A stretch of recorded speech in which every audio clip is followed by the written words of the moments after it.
अस्सलाम वालेकुम। ऑयल के खाली पैकेट फ्रिज में रखकर आप अपने बिजली के बिल में हज़ारों की बचत कर सकते हैं। साथ ही साथ सख्त से सख्त जमी बर्फ़ मिनटों में साफ़ करेंगे। सिर्फ एक छलनी और पाउडर से सारी बर्फ़ खुद ही निकल आएगी और मेहनत भी कोई नहीं लगेगी और छुरी और कांटे का इस्तेमाल भी नहीं करना पड़ेगा। और अगर आप पिकनिक पर जा रहे हैं या ऐसा कोई इरादा है तो एक ऐसा तरीका शेयर कर रही हूँ कि आइस बॉक्स के लिए बाहर से बर्फ़ नहीं खरीदनी पड़ेगी, फ्रिज से ही ढेरों ढेर बर्फ़ मिल जाएगी।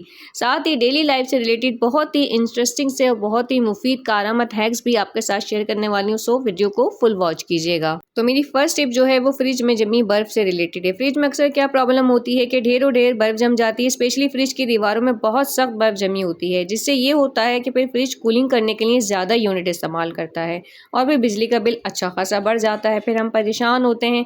तो आपने इस जिद्दी बर्फ को छुरी से हरगिज साफ नहीं करना। सबसे पहले आपने फ्रिज के स्विच को ऑफ करना है। देन आपने क्या करना है, चाय छानने वाली छन्नी तो तकरीबन हर घर में मौजूद ही होती है। बस इसमें आपने 3 से 4 चमचे भरकर नमक के डालने हैं और उसको पूरे फ्रिज की बर्फ पर ना स्प्रेड कर देना है। 10 मिनट के लिए आपने बिल्कुल ऐसे ही छोड़ देना है, छेड़ना नहीं है और फ्रिज का दरवाजा खुला रखना है। 10 मिनट के बाद आप देखेंगे सारी बर्फ खुद ही मेल्ट हो गई है। नाइफ या किसी नोकीली चीज से फ्रिज की दीवारों को हरगिज साफ नहीं करना है। ये वाली टिप आपने यूज करनी है, सारी बर्फ खुद ही मेल्ट होकर गिर जाएगी। और अगर आपके फ्रिज में बहुत ज्यादा मोटी बर्फ जमी हुई है तो आपने क्या करना है, नीम गर्म पानी करके उसमें 5 चमचे नमक के डालकर और उसको बर्फ के ऊपर स्प्रे कर देना है। उससे भी आपकी सारी बर्फ मेल्ट होकर गिर जाएगी। और फ्रिज की सफाई के लिए हमेशा एक स्क्रैपर होता है फ्रिज का, वो यूज किया करें। छुरी और कांटा यूज करने से पता है क्या होता है, जाने अनजाने में फ्रिज में वो नोक सी लग जाती है, होल हो जाता है और गैस लीक होती रहती है और हमारा फ्रिज जो है वो अच्छी कूलिंग नहीं करता और बिल भी अच्छा खासा आने लगता है। बस बर्फ साफ करने के बाद आपने एक स्पंज में डिश वॉश लिक्विड लेना है और उससे फ्रिज को अच्छे से साफ सुथरा करना है। और फिर कुछ भी फ्रिज में रखने से पहले थोड़ा सा सोडा रख दीजिएगा, तमाम बैड स्मेल खत्म हो जाएगी। मेरी सेकंड टिप जो है वो हरी मिर्चों को स्टोर करने से रिलेटेड है। जैसे ही हम हरी मिर्चें लाते हैं बस ऐसे ही सिंपल उठाया और शॉपर में डालकर फ्रिज में रख दिया। उससे क्या होता है, टोटली खराब हो जाती है। 2 दिन के बाद नरम पड़ जाती है, 3-4 दिन में रेड होना स्टार्ट हो जाती है। तो सबसे पहले तो मिर्चों को अच्छी तरह से साफ करके इनकी जो ऊपर वाली डंडियां होती हैं इनको रिमूव करना है आपने, क्योंकि जब हम मिर्चें निकालते हैं तो सबसे पहले इनकी ऊपर वाली जो डंडियां हैं वो ही गलती हैं, उनका ही कलर ब्लैक होता है, फिर वो अंदर से बीज भी ब्लैक होना स्टार्ट हो जाते हैं। देन आपने क्लीन बॉक्स लेना है, इसमें किसी भी किस्म की नमी ना हो, उसमें आपने मिर्चें डालनी है और उसके बाद कोई भी आटे का पेपर छोटे छोटे पीसेस में कट करके डाल दीजिए या कोई कॉपी का पेपर कट करके डाल दीजिए। इससे होगा ये कि मिर्चों में जो भी नमी आएगी ना वो ये पेपर अपने अंदर एब्जॉर्ब कर लेगा और मिर्चें काफी अरसे तक फ्रेश रहेंगी। और लू इतनी ज्यादा है, कोशिश किया करें कोई भी सामान लेने के लिए कम से कम धूप में बाहर जाया जाए। तो इन डंडियों को भी हमने फेंकना नहीं है, इनमें भी विटामिन सी होता है। 1 गिलास पानी में आपने इनको उबालना है और वो पानी आपने अपने उन गमलों में डालना है जिनमें कीड़े मकोड़े बहुत ज्यादा आते हों या पत्तों पर फंगस लग रहे हो, तो उनकी जड़ों में आपने पानी डाल देना है, तमाम पौधे आपके सेट हो जाएंगे। मेरी थर्ड टिप बेहद इंपॉर्टेंट है, इसको स्किप मत कीजिएगा।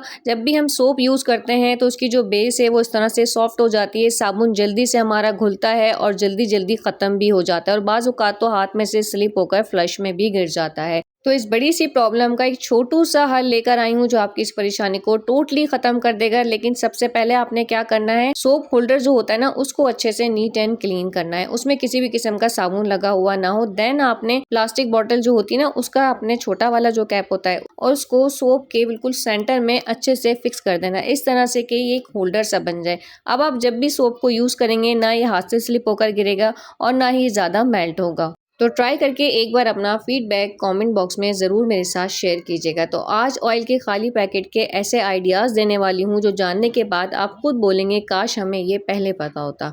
ऑयल के इन खाली पैकेट से हम ना सिर्फ अपने बिजली के बिल की अच्छी खासी बचत कर सकते हैं, बल्कि फ्रिज इतना फास्ट काम करने लग जाएगा कि ढेरों बर्फ़ मिनटों में ही तैयार हो जाएगी और वो जो इतनी लंबी लंबी लोड शेडिंग रहती है इसकी वजह से हमारी बर्फ़ जमती ही नहीं है, वो वाला इशू भी ख़त्म हो जाएगा। तो ऑयल के तमाम खाली पैकेट्स तो हर घर में मौजूद होते हैं। तो सारे पैकेट्स को पहले आपने ऊपर से स्पंज की हेल्प से साफ करना है। देन इनकी कटिंग करके अंदर से इनमें जितना भी ऑयल है ये सारा स्पंज की हेल्प से साफ करना है। जब ये बिल्कुल साफ सुथरे नीट एंड क्लीन हो जाए तो आपने इसमें वो पानी भरना है जो आप पीने के लिए यूज करते हैं। ये एक ऐसा यूनिक आइडिया है जो बर्फ खरीदने से भी आपकी अच्छी खासी बचत करवाएगा और आपके बिजली के बिल में भी कमी लेकर आएगा। अब मैंने ये तीनों पाउचेस जो हैं इनको पानी से फिलअप किया। देन मैंने इसको जो फ्रिज की दीवार वाली साइड होती है ना उससे लगा कर रख दिया, क्योंकि वहां पर तेजी से बर्फ जमती है तो क्या होगा, इनमें जल्दी से बर्फ जम जाएगी। ये जो हम सिल्वर वाले कटोरे फ्रिज में रखते हैं ना इससे हमारे फ्रिज को ओवर वर्क करना पड़ता है, ज्यादा यूनिट लेने पड़ते हैं बर्फ जमाने के लिए। तो बर्फ़ जमाने के लिए हमेशा प्लास्टिक वाले बॉल यूज़ किया करें या इस तरह के पाउचेस। सिल्वर वाले बॉल बिल्कुल यूज़ मत किया करें, उससे बिजली का बहुत ज़्यादा खर्चा बढ़ जाता है और उसमें बर्फ़ भी बहुत देर में जमती है। अब यहाँ पर आपने ये 3 बड़े-बड़े पाउच बर्फ़ के भी फ्रीज़ कर लिए, जगह भी अच्छी खासी मिल गई। एक बड़ा पाउच पानी से फिल करके सिंपल रख रही हूँ, उसका यूज़ भी आपको आगे चल के बताती हूँ कि इसको मैंने पानी से फिल करके क्यों रखा है और ये किस मकसद के लिए हम यूज़ कर सकते हैं। अच्छा, एक मिस्टेक हम और भी करते हैं जिससे क्या होता है कि हमारे फ्रिज में बहुत ज़्यादा ना स्मेल रहती है और बार-बार गोश्त का पानी भी ना फ्रिज की बेस में पड़ा रहता है, क्योंकि लोड शेडिंग अच्छी खासी होती है तो चीज़ें मेल्ट हो ही जाती हैं। तो इसके लिए आपने एक खाली पाउच को नीट एंड क्लीन करके उसमें चिकन, बीफ या फिश वगैरह जो भी रख रहे हैं ना, उसको इस तरह के पाउचेस बना कर रखें। अगर आप बर्फ़ इसमें फ्रीज़ नहीं करना चाह रहे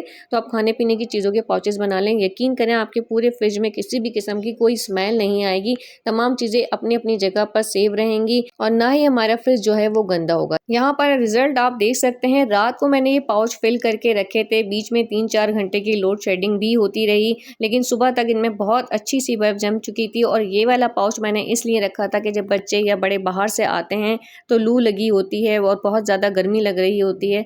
तो अगर आपको ऐसा लगे कि बहुत ज़्यादा कंडीशन ख़राब हो रही है, बीपी डाउन हो रहा है, तो आपने जल्दी से ये पाउच फ्रिज में से निकाल के नेक के पिछले वाली साइड पे, हथेलियों पर और पाँव के तलों में इसकी सिकाई कर दिया करें। और अगर किसी बच्चे या बड़े के गर्मी की वजह से नाक से खून आ रहा है तो बर्फ का पीस लेके उसको किसी कपड़े में लपेट कर सर के ऊपर लाजमी सिकाई किया करें, क्योंकि गर्मी की शिद्दत की वजह से अक्सर बड़ों और बच्चों की नाक से खून आने लगता है। तो जैसे ही आप कोई ऐसा मसला देखें, जल्दी से बर्फ की सर पर सिकाई कर दिया करें, इंशाल्लाह नक्सीर बंद हो जाएगी। ये एक स्पेस सेविंग आइडिया है जो आपके पैसों की भी अच्छी खासी बचत करवाएगा। तो मैं इस तरह के पाउचेस जो हैं वो फ्रीज करके उसमें कूलर में पानी बना लेती हूँ। बार बार फ्रिज खोलकर बच्चों को बोतलें नहीं निकालने देती, इससे फ्रिज की सारी कूलिंग खत्म हो जाती है और फ्रिज को ओवर वर्क करना पड़ता है। जब वो ओवर वर्क करता है तो बिजली का बिल भी बढ़ जाता है। पैकेट अगर आपके पास नहीं है या आप नहीं यूज़ करना चाहते तो आप कोई भी प्लास्टिक वाली बॉटल लीजिए और उसको ऊपर फ्रीज़र में रख दीजिए। 2 बॉटल इस काम के लिए बनाइए, एक फ्रीज़ करके उसको कूलर में डाल दीजिए और दूसरी को दोबारा से फ्रीज़ होने के लिए रख दीजिए। जल्दी से इसमें भी बर्फ़ जम जाएगी और आपको बाहर से ढेरों ढेर बर्फ़ भी नहीं मंगवानी पड़ेगी। इन बिखरी चूड़ियों को आज हम बड़े ही यूनिक तरीके से सेव करने वाले हैं। जब भी हमें कहीं पार्टी में जाना होता है और चूड़ियाँ पहनने के लिए निकालते हैं तो वो आपस में टोटली मिक्स होती हैं। अच्छा खासा टाइम हमारा इसमें ही भी वेस्ट हो जाता है कि मैचिंग की चूड़ी का पूरा सेट हमें मिल जाए। तो आज की मेरी जो टिप है आपका अच्छा खासा टाइम भी बचा लेगी और आप सुघड़ भी कहलाएंगे। तो इन चूड़ियों को हम चंद खराब चूड़ियों के साथ सेव करेंगे। ये यहाँ पर मेरे पास मेटल की चंद चूड़ियाँ हैं जिनका कलर ख़राब हो चुका है, डिफेक्टेड हो चुकी हैं। तो इन चूड़ियों को हम अपनी दूसरी चूड़ियों को, अपनी न्यू चूड़ियों को ऑर्गेनाइज करने के लिए यूज़ करेंगे। सबसे पहले आपने क्या करना है, कोई भी कटर लेना है। अगर आपके पास कटर नहीं है तो ये काम आप सीजर से भी कर सकते हैं, लेकिन उसके लिए आपको थोड़ी सी मेहनत करनी पड़ेगी। पहले सीजर को आपने चूड़ी के ऊपर रख के टाइटली दबाना है और फिर उसको थोड़ा सा जोर डाल के फौरन से कट कर देना है। थोड़ी सी टेक्निक लगेगी लेकिन ईजिली हो जाएगा। अब देखिए, इतना ज़बरदस्त सा ऑर्गेनाइजर रेडी है। तमाम आप सेट अपने निकालिए और सबको सेपरेट सेपरेट इन बैंगल्स में ऑर्गेनाइज कर लीजिए। अब ना ही आपकी चूड़ियां मिक्सअप होंगी, ना ही टूटेंगी और वक्त पर पूरा सेट इजीली आपको मिल जाएगा। और अगर आपको मेरी वीडियो में से कुछ भी पसंद आया हो तो अपने फैमिली और फ्रेंड्स के साथ शेयर करना हरगिज मत भूलिएगा। अगर आप मेरे चैनल पर न्यू हैं तो जल्दी से सब्सक्राइब करके मेरी छोटी सी यूट्यूब फैमिली का हिस्सा बन जाइए। और जो लोग ऑलरेडी सब्सक्राइब कर चुके हैं उनका भी बेहद शुक्रिया। इतने अच्छे अच्छे टिप्स एंड हैक्स बताने पर आपका लाइक एंड शेयर करना तो बनता है और मुझे अच्छे अच्छे कमेंट्स करते रहा करें। मुझे आपके फीडबैक और कमेंट्स का हमेशा वेट रहता है। Till then, for the next video, अल्लाह हाफिज।